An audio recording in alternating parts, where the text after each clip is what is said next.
어, 이번 주에 남북 정상이 지난주에 만났습니다. 만나서 어떤 분이 TV를 보고 나서 이제 그런 이야기를 하더라고요. 금방 통일 때 같이 너무너무 좋다고 그런 이야기를 하더라고요. 근데 사실은 세 번째 똑같은 일이 세 번째 진행되고 있어요.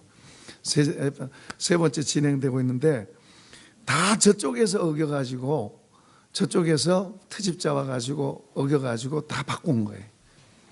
이번엔 좀 잘 됐으면 좋겠어요. 젊은 사람이 좀 패기 있게 착 나갔으면 좋겠어요.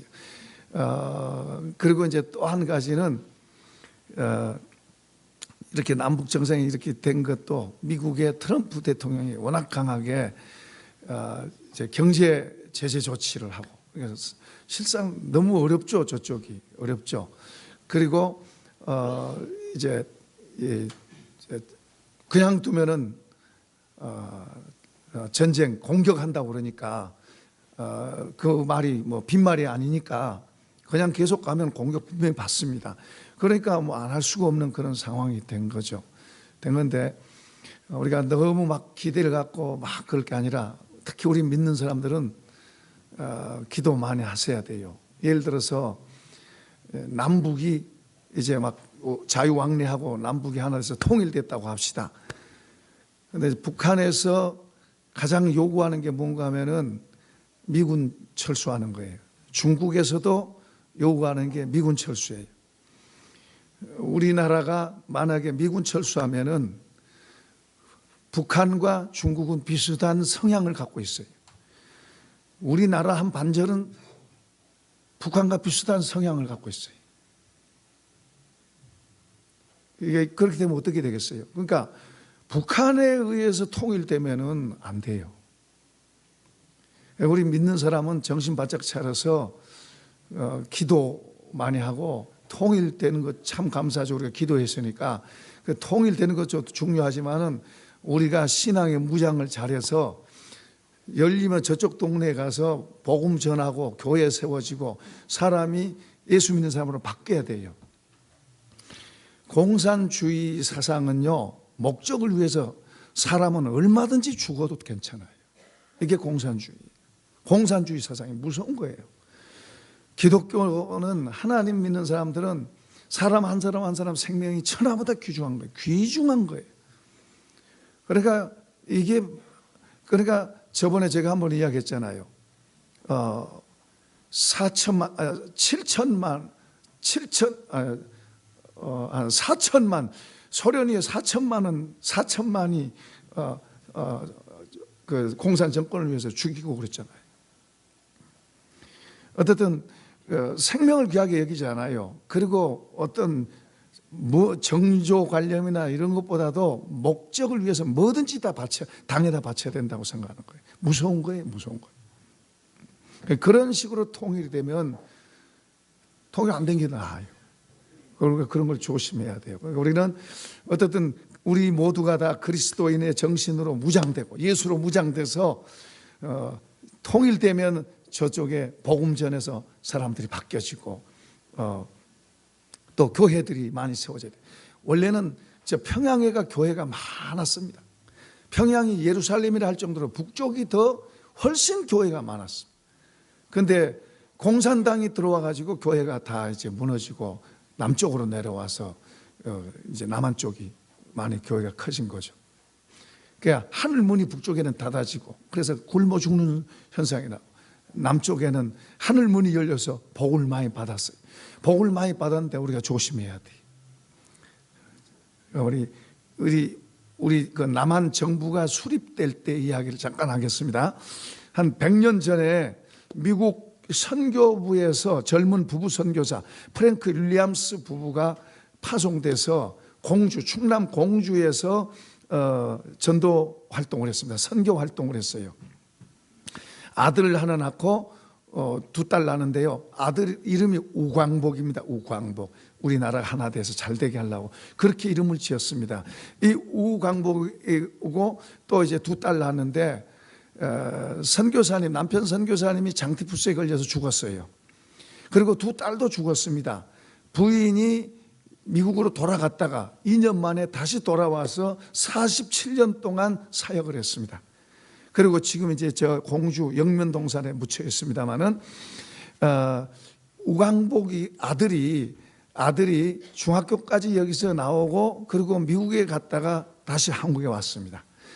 그때 이제 우리나라는 군정이 시작될 때인데 그때 우리나라 정부 기능이 없으니까 미군에서 남한을 이제 다스릴 때예요.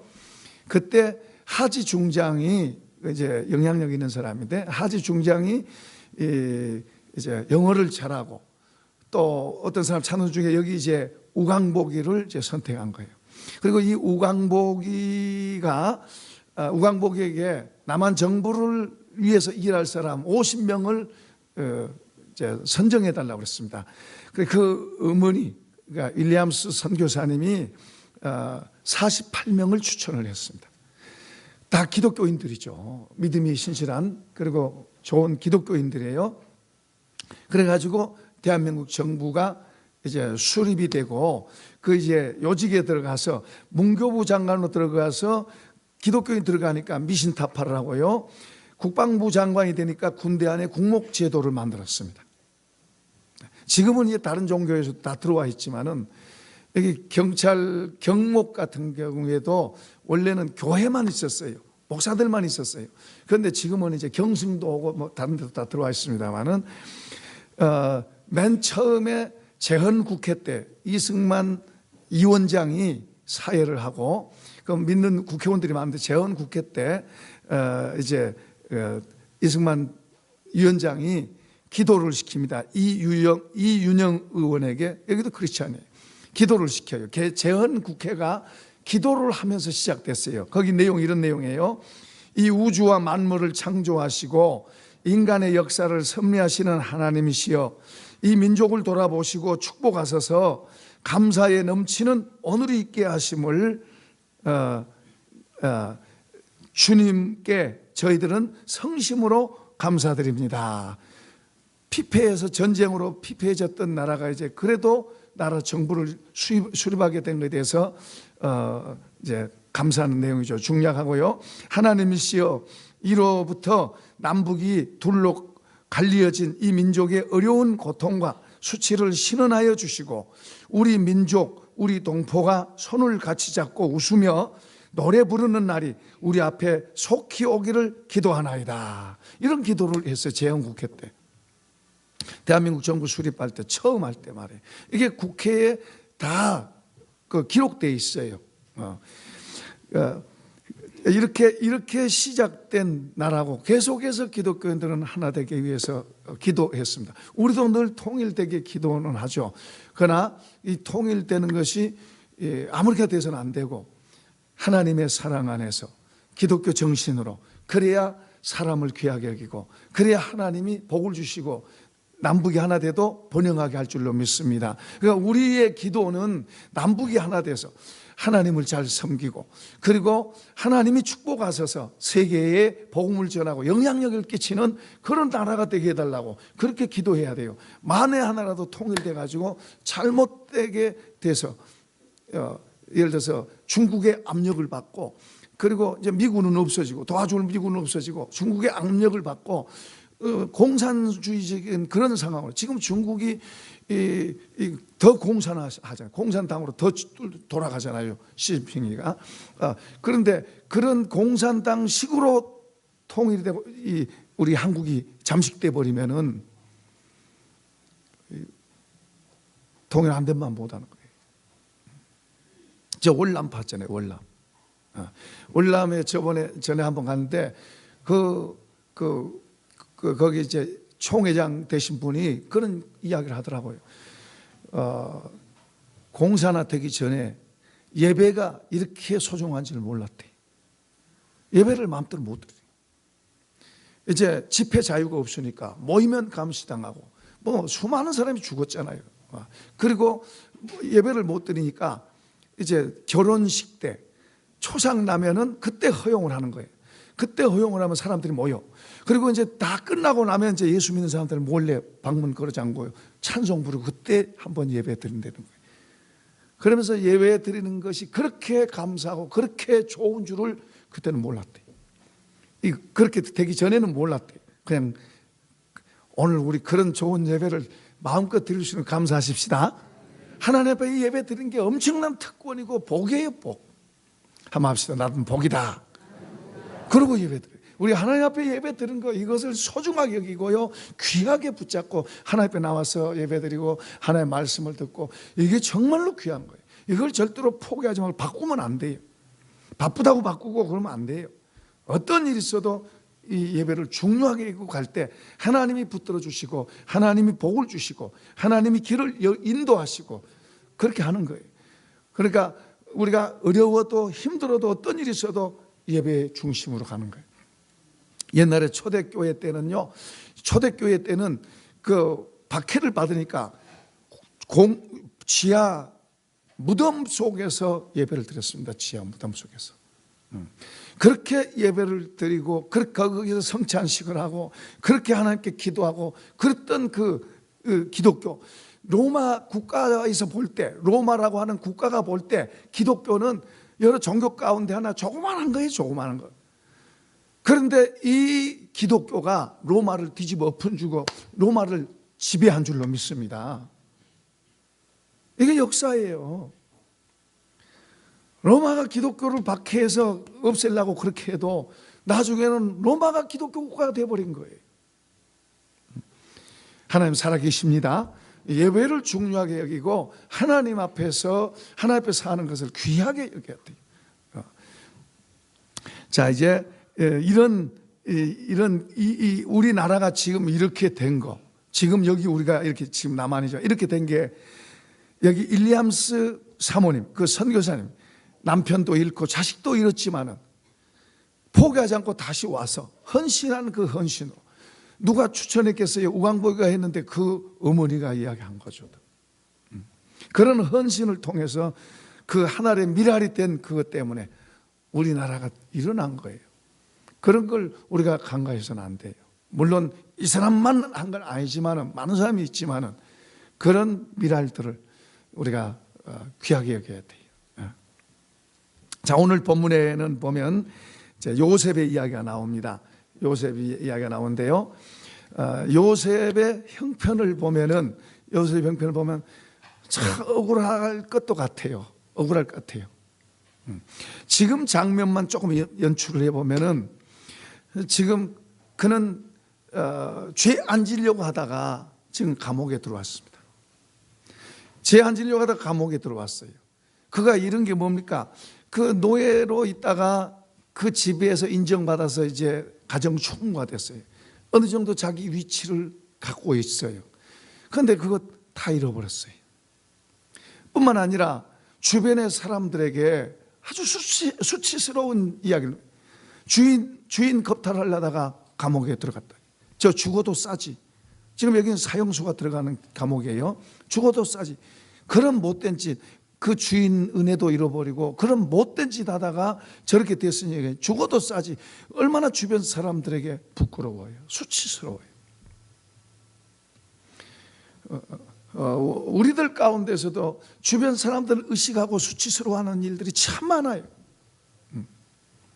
한때는 잘 살았는데, 한때는 괜찮았는데, 그런데 좀 어려워지면 주변 사람 의식되고 거기 못 있고 멀리 도망가려고 그러고, 그런 일도 많아요. 사람이요, 잘 되면 다른 데로 가고요, 어려우면 또 다른 데로 가요. 그래도 어떤 분 보면은 어려운 중에서도 교회와 주님 앞에서 살아가려고, 어려운 중에서도 어떻게 보면 인간적으로 보면 부끄럽죠. 하나님께 복을 받아서 잘 돼야 되는데 잘 된 게 아니고 더 어려워졌으니까 어떻게 보면 굉장히 부끄러워요. 그럼에도 불구하고 그 마음속에 하나님 한 분 쳐다보고 주님 앞에서 교회를 섬기고, 그리고 주님 앞에서 봉사하고 헌신하고, 그런 분들 보면 그 앞으로 하나님께서 하실 일이 기대가 되는 거예요. 여기 요셉은 지금 그 수치스러운 누명 쓰고, 그 다음에 또 이제 사형수가 갇히는 감옥에 들어가 앉아 있으니 얼마나 그 마음속에 낙심도 되고 또 걱정도 되고 미래에 대해서 뭐 보이는 게 없잖아요. 미래에 대해서 보이는 게 없잖아요. 뭔가 조그마한 빛이라도 보이면 그걸 보고 붙잡고 간다지만은 정말 미래에 대한 빛이 아무것도 없잖아요.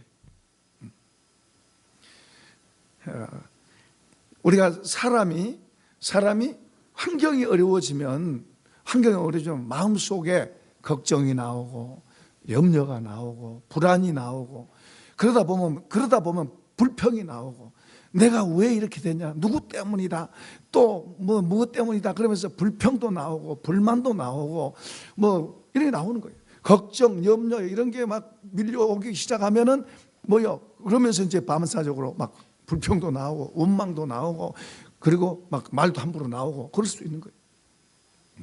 우리 사람은 본능적으로 그렇게 돼 있어요. 그런데 요셉의 경우에는 전에도 한번 경험을 했어요. 전에도 형들이 그를 노예로 팔아가지고 하루아침에 노예가 됐어요. 형들이 그를 죽이려고 막 얼마나 하는 그 무서운 것을 다 봤어요. 그러니까 그 생각하면 얼마나 두렵겠어요. 그런데 그런 과정 속에서 하나님의 은혜로 좀 괜찮다 했더니 다시 또 감옥에 들어온 거예요.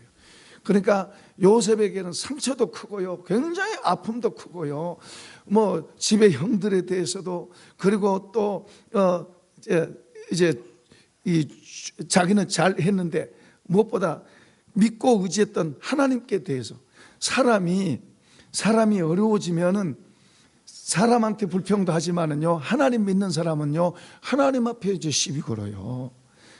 하나님 왜 안 지켜주셨습니까? 내가 하나님 앞에 살라고 했는데 왜 하나님이 보호 안 해주셨습니까? 어떻게 내가 하나님 바로 살라고 했는데 왜 내가 이런 감옥에 와야 됩니까? 왜 이렇게 돼야 됩니까? 사람이 그래요, 사람이. 여러분요, 우리가 하나님을 향한 믿음이 바로 돼 있지 않으면 하나님 불평해요. 하나님 어떻게 이럴 수 있습니까? 내가 하나님 믿는데 하나님 어떻게 나한테 이렇게 할 수 있습니까? 그때 좀 안 지켜주시면 안 됩니까? 그때 좀 막아주시면 안 됩니까? 그때 좀 보호하시면 안 됩니까?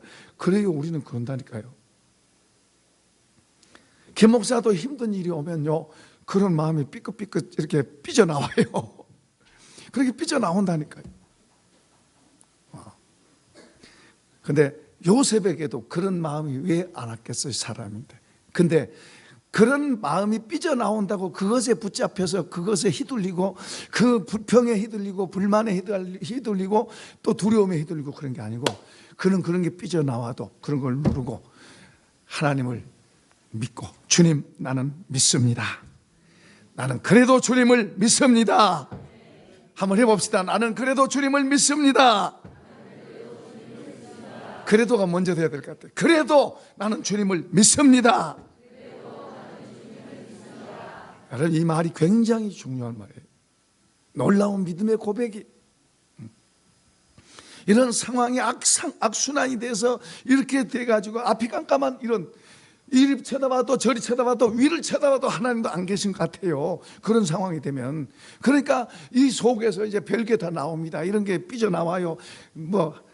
마귀는 옆에 와서 야, 하나님이 어디 있냐? 하나님 있으면 그렇게 하겠냐? 속에서 그런 게 다 온다니까요. 마귀는 노래에 또 그래요. 야, 하나님 있으면 왜 안 막아주시겠냐? 하나님이 없으니까 그렇지. 별것 다 한다니까요. 우리 마음속에 별 생각이, 내 생각도 나오지만은 마귀도 같이 와가지고 또 이렇게 쑤셔대는 거예요. 유혹하는 거예요. 여러분요, 성령이 우리에게, 어떨 때는 성령께서 우리에게 말씀하시고 좋은 생각도 주시고 감동도 주시고 그러지만은, 여러분 우리가 또 어려울 때는요, 우리 마음속에서 뭔가 삐져나오고 그럴 때는 또 사단도 역사해요. 우리에게 와서 쑤신다니까요. 모르고 그냥 끌렸다. 그가 모르고 마귀가 우리 속에서 휘둘리는데 모르고 그냥 마귀가 원하는 대로 막 말을 벌리고 입을 벌리고 불평을 하고 원망을 해야 되고 욕을 해야 되고 그렇게 하는 거예요. 그러니까 우리가 이런 지혜를 우리가 갖는 게 필요하고요. 무엇보다 중요한 건 어려움 속에서도 하나님을 바라보는, 그래도 나는 주님을 믿습니다 하는 이런 고백이 대단히 중요해요. 그럼에도 불구하고 나는 주님을 믿습니다, 이런 고백이 필요합니다. 요셉에게는 바로 그런 고백. 그의 마음 속에서도 이런 게 일어나고 사탄도 그 옆구리에 찔러대면서 생각을 갖다 넣어줄 수 있어요. 가룟 유다 같은 경우에는요, 예수님이 죽는다 이 머리 잘 돌아간 사람이, 다른 제자들은 순수하게 예수님 따라가고 주님이 죽는다 그래도 무슨 말인지 잘 이해 못했어요. 그러나 이 가룟 유다는 머리가 아주 잘 돌아가요. 샤프하게 돌아간 사람. 그러니까 예수님 죽는다 그러면 저분이 죽으면 나는 그러면 3년 동안 따르긴 미천 생각 나는 거예요. 그런데 이제 기발한 생각이 마귀로부터 오는데, 뭐요? 저 제사장한테 팔아가지고 돈 받고 팔아라, 이런 생각이 속에서 들어오잖아요. 그러니까 이걸 탁 움켜잡는 거예요. 마귀 생각인 줄 알았으면 안 했죠. 그냥 자기가 정말 맞다, 내가 똑똑하다 그랬을 거예요. 그러니까 나중에 뭐요? 목매달아서 돈도 던져버리고 후회하면서 목매달아 죽잖아요. 그러니까 우리의 삶의 현장에서도 요셉같이 이런 일들이 우리에게도 일어났어요. 크고 작은 많은 일들이 우리에게 있었고 또 있고 앞으로도 있을 수 있어요. 우리가 수없이 경험하고 있는 거예요. 옆에 가까운 사람이 배반할 수도 있고, 가까운 친구가 배반할 수도 있고, 또 잘 돼가야 되는데 무너질 수도 있고, 또 건강해야 되는데 건강이 안 좋아질 수도 있고, 여러 가지 일들이 우리에게는 언제든지 있어요. 그러나 그런 문제들로 인해서 우리의 믿음도 무너뜨리고 우리의 마음도 망가지고 하나님도 잃어버리는 그런 자리가 가면 안 되죠. 오히려 그런 것이 온다 해도 그런 것 때문에 오히려 더 하나님을 더 붙잡고, 그리고 또 우리 마음도 더 치료되고 믿음이 더 회복되어지고, 그리고 우리의 삶에 하나님께 맡겨지는 삶, 이런 하나님이 보장할 수 있는 삶, 이런 삶으로 나아가는 그런 삶이 되기를 축복합니다. 요셉이 바로 그런 사람이에요. 요셉은 어려움을 안 겪은 게 아니라 수많은 어려움을 겪었지만은, 그런 어려움을 겪은 속에서도 그는 하나님을 바라보고 하나님을 의지하고, 그래도 나는 하나님 믿는다, 이런 자세를 가진 거예요. 여러분, 신앙에 많은 사람들이 그랬어요. 시편 43편 5절에 보면 이래요. 내 영혼아, 내가 어찌하여 낙심하며 어찌하여 내 속에서 불안하여 하는가? 너는 하나님께 소망을 두라. 그가 나타나 도우심으로 내가 찬송하리로다. 이게 42편과 43편에요 똑같은 이런 말이 여러 번 나와요. 여러 번. 다윗이 고백한 거예요.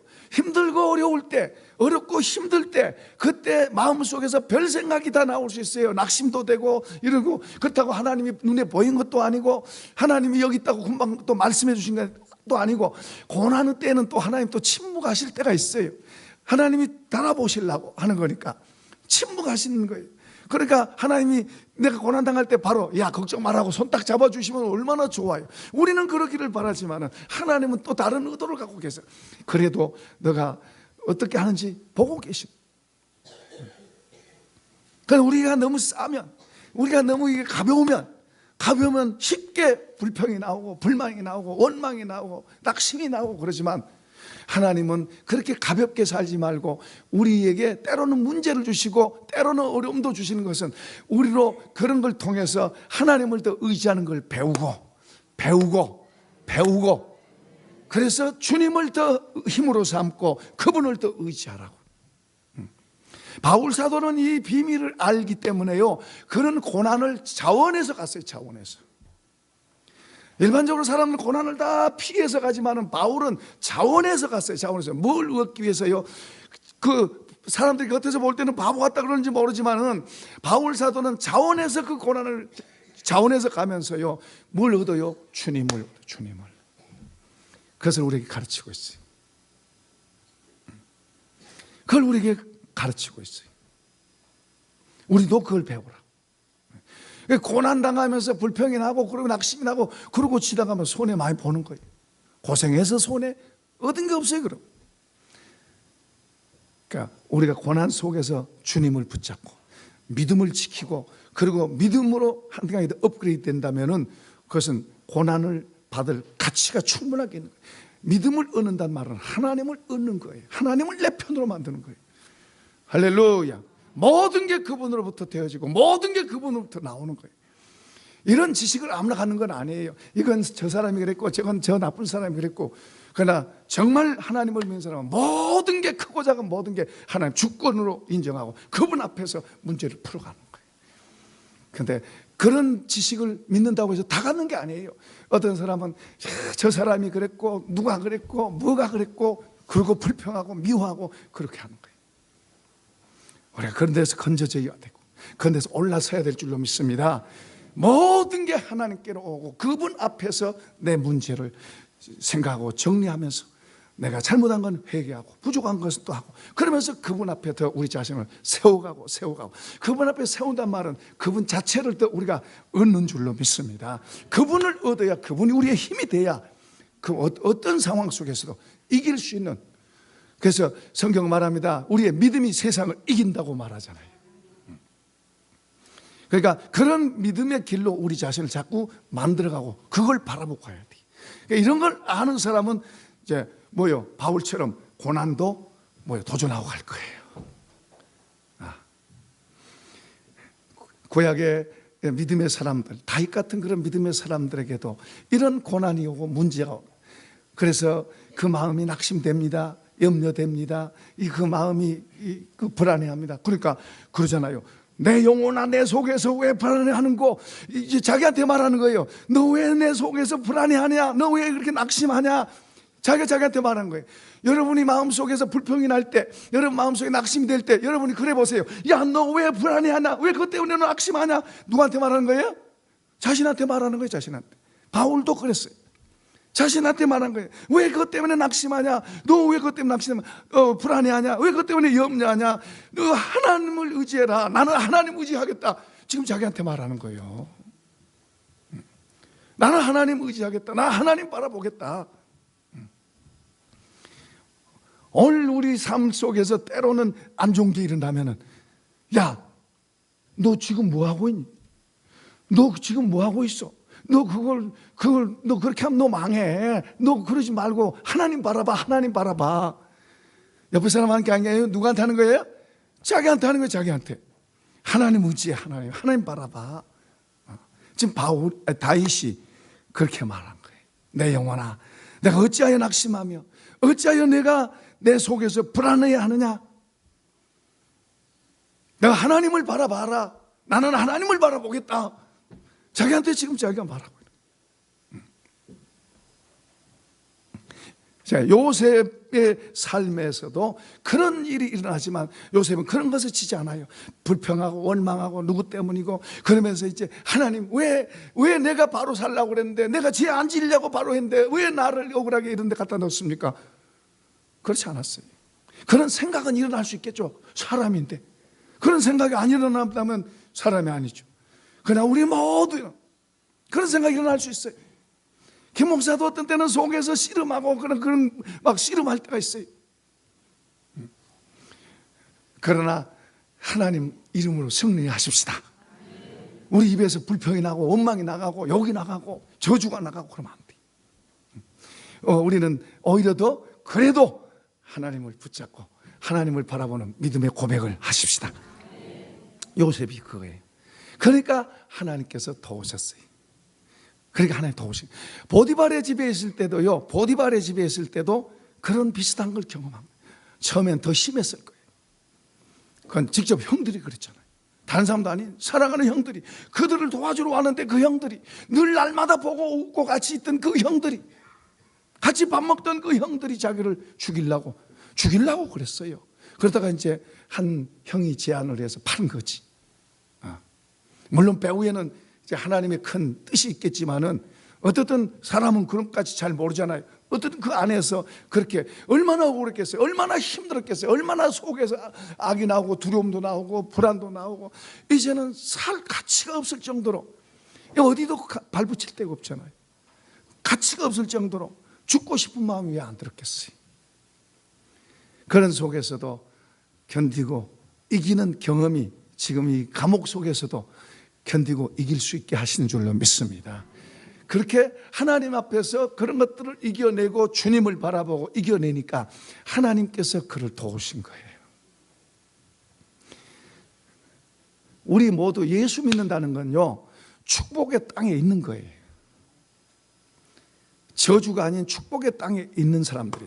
근데 축복의 땅에 있다고 가만히 있으면 안 돼요. 축복의 땅에 있어서 저주 행동을 하면 안 돼요. 축복의 땅에서 하나님이 옳다는 것을 배우고 믿고 그분을 믿고 그분을 배우고 그분이 가르치는 것을 배우고 그래서 그걸 우리 삶 속에 그렇게 만들어 갈 때 하나님이 도우시는 줄로 믿습니다. 하나님이 함께 하시고 힘이 되시는 거예요. 그냥 내 마음대로 사는 게 아니에요. 우리는 축복의 땅에서 원래 이 영적인 세계는 크게 두 종류가 있어요. 원래 이 세상은 사단이 지배하고 있었어요. 죄인되었기 때문에 우리는 다 알든 모르든 허물과 죄로 죽은 상태에서 사단의 지배, 공중의 권세 잡은 자의 지배 아래 있었어요. 그런데 하나님께서 예수님 보내서 우리 한 사람 한 사람을 건져내신 줄로 믿습니다. 그래서 하나님의 사랑의 나라, 하나님의 축복의 땅에다가 저주도 없애고 죄도 용서하시고 그리고 축복의 땅에다 우리가 세워져 있는 거예요. 이걸 영적으로 이해하셔야 돼요. 그래서 이제는 우리의 주인이 이제 주님이에요.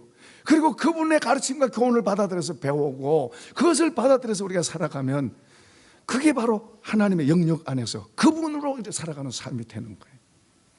그런 걸 우리가 바로 잘 분별하고 우리 자신을 지킬 건 지키고 버릴 건 버리고 그러면서 우리 자신을 바로 만들어가면 그 다음에는 하나님이 우리의 길을 여시고 하나님 우리가 무슨 좋은 직장 가고 우리가 공부 잘해서 좋은 데 가고 아니에요. 우리 믿는 사람들은 그렇게 고백하면 안 돼요. 나는 부족해도 하나님이 하셨습니다. 하나님이 직장으로 하나님이 이렇게 열으시고 인도하시고 하나님이 하셨습니다. 할렐루야. 그런 고백이 우리에게 있어야 돼요. 그래서 그 하나님 앞에 우리가 그런 고백을 하는 사람들은 하나님 앞에서 바로 사는 법을 배워요. 그분이 이게 옳다 그러면 그걸 따라서 살아가고 그걸 배워가는 거예요. 그걸 배워요. 우리가 그 주보에 또 좀 실어놓은 그 구절이 베드로서 2장의 내용입니다. 거기는 무슨 내용이냐면 직장 생활하는 사람들에게 대해서 말한 거예요. 뭐 넓게는 다 포함되지만 직장 생활할 때 억울한 일을 당하는 거예요. 억울한 일을 당하는 거예요. 애매한 일을 당하고 그리고 어떤 때는 불의한 일을 참여시키려고 하는 거예요. 그게 안 하니까 이제 또 뭐요 손해를 끼치고 어려운 고난을 당하게 하는 거예요. 그런 내용이에요. 그 내용이. 그런 속에서 지금 그 성경 내용 무슨 말이냐면 너희가 의를 행하다 고난 당하면은 그 의를 행하다가 고난 당할 때 참아라. 그래 그것은 하나님 보실 때 아름답다 그래요. 아름답다 여기 말은 귀하다 말이에요. 원어적인 의미는 귀하다, 가치가 있다 그 말이에요. 하나님께서 고난받고 있고 슬픈 것 같지만은 다른 사람 볼 때는 무시당하고 있는 것 같지만은 하나님 보실 때는 귀하게 보신다는 거예요. 하나님 보실 때는 가치 있게 보신다는 거예요. 하나님 보실 때는 아름답다고 말해요. 우리말에는 아름답다고 되어 있어요. 하나님 보실 때 아름다운 성도 되시기를 축복합니다. 아름답게 하나님 눈에 좋게 보이라고 말해요. 하나님이 보실 때 사람은 다 이렇게 하고 사람 앞에는 좋게 보이지만 하나님 보실 때 관심 없게 보인다면 처량하게 보인다면 하나님이 눈으로 보실 때 저러면 안 되는 이렇게 보이면 안 돼요. 자랑스럽게 보이고 와 그래 욥을 마귀 앞에서 욥을 자랑하시잖아요. 하나님께서 내 종 욥을 봤느냐? 하나님이 잘해 주시니까 그렇죠. 어렵게 해보세요. 당장에 욕할 겁니다. 당장에 불평할 겁니다. 그거 한번 해봐라. 하나님이 인정하신 사람 하나님 인정하시니까 뭐요? 안 그러잖아요. 마귀가 한 대로 안 하잖아요. 마귀 자기는 자기가 한 대로 될 줄 알았죠. 그런데 하나님 자존심을 세워주는 욥이 진정한 복은 하나님께로부터 오는 거예요. 하나님이 세워주시고 하나님이 열어주시고 우리가 부족해도 하나님이 열어주시고 하나님이 세워주시고 그래 하나님 앞에서 사는 사람 하나님의 것을 배우고 하나님 앞에서 사는 사람은 스스로 자기를 부족하다 그래요. 나는 부족하다 그래요. 그런데 하나님께서 그 사람의 부족하지 않은 것을 하나님이 하시고 하나님이 인도하시고 하나님이 높이시고 가치 있게 하시고 할렐루야. 하나님을 힘있게 붙들어야 됩니다. 예수님이 이런 말씀하셨어요. 아침에 제가 이제 원래는 이걸 준비한 게 아니었었는데 아침에 제가 집의 거실에서 이 햇빛을 보고 이 나무들을 보면서 집사람한테 그랬어요. 하나님이 해를 주시는데 선한 사람도 주시고 악한 사람한테도 해 주시고 비도 하나님이 똑같이 주시고 비도 똑같이 주시고 우리 생각에는 참 못되고 악한 사람들 그냥 싹 심판 좀 했으면 뭐 악한 짓 하고 남에게 눈물 흘리고 남의 걸 뺏어가고 남의 걸 도둑질하고 남을 죽이고 이런 사람들 그냥 싹 없애버리고 좋은 사람들만 세워놓으시면 얼마나 좋을까. 우리는 그런 생각할 때가 많이 있어요. 그러나 하나님은 악한 사람이 선한 사람이 다 주신대. 예수님은 이렇게 말씀하세요. 너희가 눈은 눈으로 이는 이로 갚으라 하는 말을 너희가 들었으나 나는 너희에게 이르노니 악한 자를 대적하지 말라. 누구든지 내 오른편 뺨을 치거든 왼편도 돌려대라. 어려운 말이에요. 우리가 저 사람이 나한테 욕하면 나도 욕하는 건 쉬워요. 그건 안 가르쳐도 해요. 안 배워도 그건요. 저 사람이 나한테 안 좋게 대하면 나도 안 좋게 대하는 건 안 배워도 그건 다 해요. 그죠? 그거 배워서하나요? 그건 안 배워도 해요. 그냥 저절로 돼. 그러나 저 사람이 나한테 안 좋게 대하는데 내가 저 사람한테 좋게 대하는 것은 배워서 해야 돼요. 잘 안 되는 거예요. 주님이 말씀합니다. 나는 너에게 이르노니 악한 자를 대적하지 말라. 누구든지 내 오른편 뺨을 치거든 왼편도 돌려대라. 이건 배워야 돼. 그냥 되는 게 아니에요. 또 말씀합니다. 또 내 이웃을 사랑하고 내 원수를 미워하라 하는 것을 너희가 들었으나 나는 너희에게 이르노니 너희 원수를 사랑하고 너희를 박해하는 자를 위하여 기도해라. 하나님은 해를 악인과 선인에게도 비추시고 비를 의로운 자와 불의한 자에게도 내려주신다. 하나님의 마음은 다 품고 있어요. 다 품은 건 악하는 게 좋다는 게 아니라 악한 자들이 회개하고 돌아오라 그런 말이죠. 하나님은 이제 이걸 우리를 통해서 하나님의 마음을 이 말씀으로 표현하고 있어요. 이 마음을 이제 믿는 우리 속에 담아주시고 우리가 이걸 가지고 우리가 그렇게 해서 하나님을 우리를 통해서 나타내기를 원하세요. 하나님의 통로가 되십시다. 이게 축복의 통로예요. 쉽지 않죠. 그냥 우리 본성대로 하라 그러면 쉽지만 본성대로 하라 그러면 쉽지만은 우리는 그게 잘 안 돼요. 하나님의 마음에 못 미쳐요. 그런데 하나님 우리 보고 그렇게 하라고 지금 가르친 거예요. 그러니까 지혜로운 사람들, 복 있는 사람들, 하나님의 이런 가르침을 받아들여서 그것이 나로 하나님의 것이 나로 통해지는 통로, 하나님의 통로가 되라고 지금 말씀하세요. 예수님이 하나님의 통로가 되는 게 복인 줄로 믿습니다. 아브라함이 바로 믿음이라고 하는 게 바로 믿음의 사람 아브라함이 바로 그거예요.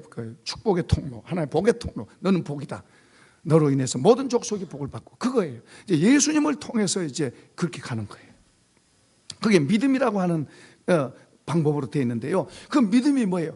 예수를 믿고 그분의 것을 받아들여서 그분의 가르침과 교훈을 받아들여서 그분의 것이 우리를 통해서 뭐예요? 구현되는 게 구현돼. 표현되고 나타나지는 거예요. 오른밤 때리면 왼밤 대준 거 어렵죠? 어렵죠?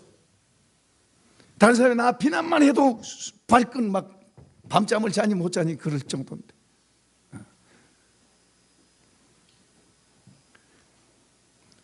옛날에는 아이들이 학교에서 좀 선생님한테 매 맞아도 그러려니 그랬지만 지금은 아이뿐만 아니라 부모까지도 덤벼들어가지고 그냥 막 이런 시대예요. 손에 조금도 안 보려고 하는 시대예요. 그러니까 하나님 믿기가 더 어려워진 거예요. 그런 속에서도 하나님은 한 사람 한 사람, 우리 한 사람 한 사람이 하나님의 복의 통로가 되어 있다면 더 귀하게 보는 거죠. 귀할수록 더 귀하게 보는 거예요.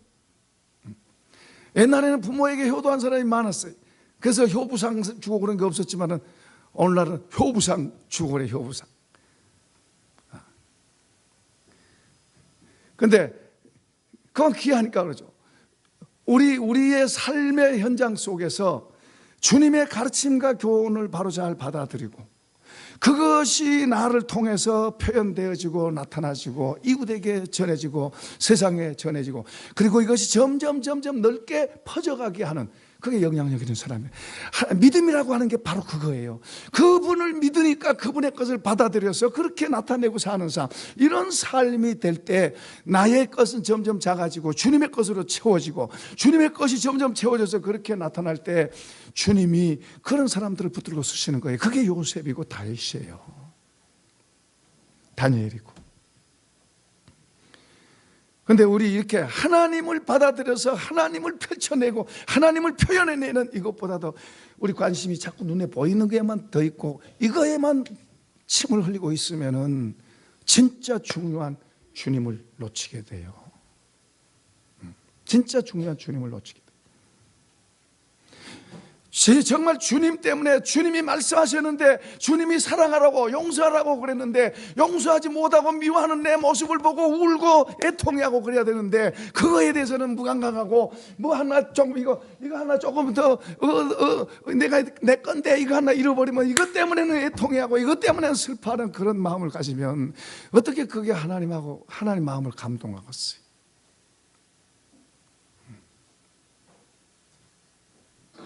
사랑하는 성도 여러분, 우리는 어려운 때를 살고 있어요.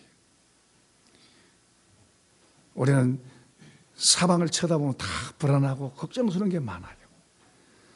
하나님 우리를 사랑하셔서 우리를 하나님 자녀 삼으시고 하나님을 의지하고 하나님을 믿고 그분을 의지하라고 부르신 거예요.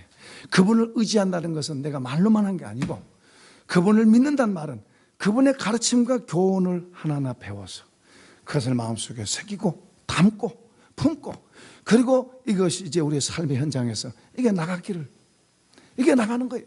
이게 나가는 게 누가 나가는 거예요? 하나님의 생각이 나가고 하나님의 마음이 나가는 거고 하나님의 것이 나가는 거예요. 우리를 통해서. 그렇게 사라지고 그렇게 사는 사람들을 하나님은 찾고 계시고, 그리고 쳐다보고 계세요. 그 눈을 지금 온 땅을 향해 찾고 계시는 거예요. 전심으로 주를 향한 자를 찾고 계신다고 그러잖아요. 그런 사람을 찾고 계세요. 우리가 그런 사람 되려고 해야 되는 거예요. 그런 사람 되는 게 그게 복이에요. 그게 진짜 복이에요.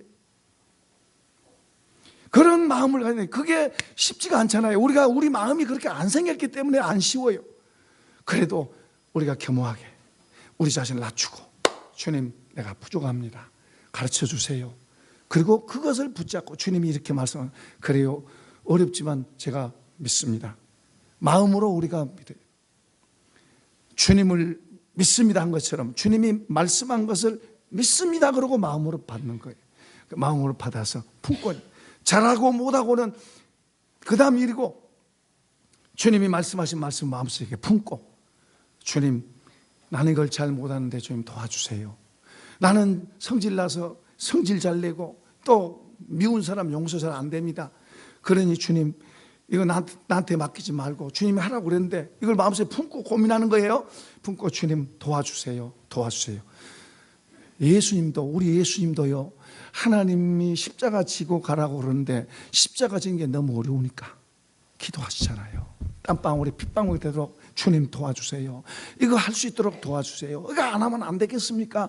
그래 가면서 주님 도와주세요. 그렇게 기도할 때 하늘에서 돕는 힘이 온 줄로 믿습니다. 그래서 똑같이 우리에게도, 우리가 내 힘으로는 못하지만은 우리가 주님 앞에 기도할 때 주님께서 돕는 힘을 우리에게 주셔서 우리가 한 걸음 한 걸음 하고 그 나중에는 와, 이건 내가 못했는데, 내가 이거 못했는데 되네. 내가 이렇게 되네. 옆에서 친구가 전에는 너 이랬는데 달라졌네. 그런 말을 듣고도 어떻게 그렇게 참을 수 있어? 그런 말을 듣고도 어떻게 그렇게 여유가 있어? 나 같으면 못 참는데, 전에는 못 참았는데 이제 참네, 달라네. 하나님이 우리 속에서 우리를 통해서 주님이 자꾸만 더 나타나시고 점점 더 많이 점점 여기에 부요함이 여러분 속에, 이제 여기에서 부요함이, 주님의 것이 더 많이 들어올수록 진정한 부요함이 여기에서 들어온 거예요. 이게 하늘의 부요함. 여기에서 부요해지면 가난하다는 생각이 없어지는 거예요. 자신 있어지는 거예요. 이런 부자 되기를 축복합니다. 이런 복을 받기를 축원합니다. 이런 사람 되기를 축복합니다.